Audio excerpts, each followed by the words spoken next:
speaking with Andy Kay, the driving force of the Uptalk band? I don't know about being the driving force. Drummers like to take that role. It seems to come naturally. But working with these guys has been a real pleasure, and the music that they bring gives me a lot of inspiration to try to get behind it as much as I can. So you were here and then you went to the desert, or? Yeah, I was working with them, I don't know, a good 6 or 8 months, and then I went out to Mohave, and I was working on a project out there, one of Virgin Galactic's Spaceship, Spaceship 3. And when I got done with that, that was a contract job. I came back home, and these guys were like, well, you want to just keep going? And I was only gone about 5 months. So I went back to my old job, and I went back to my old house and my old band, and just basically came home and picked up where I left off. So I feel pretty lucky.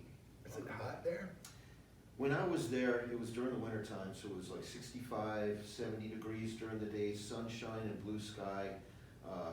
You know, you hear a lot of weird things out there in the desert. You hear rocket tests and random explosions happening at different points of the compass, and jet airplanes flying around that you can't see. And it was a kind of an interesting place. You know, Mojave's a hardscrabble kind of town. You know, it's not a rich town at all.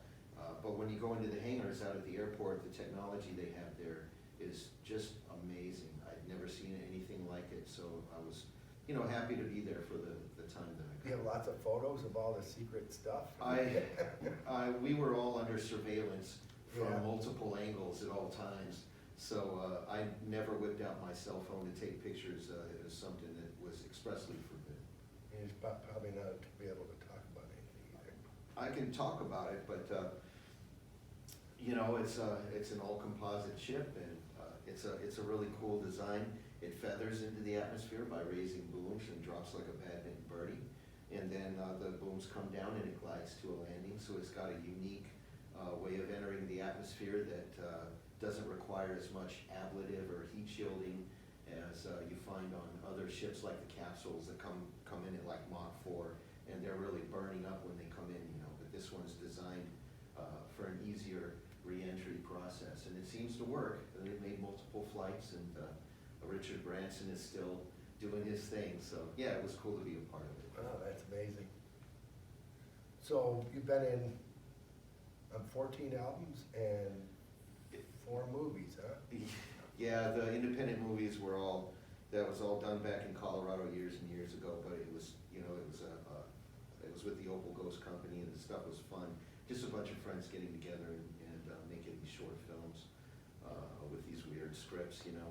But it gave me some experience and in acting, which was turned out to be useful down the road.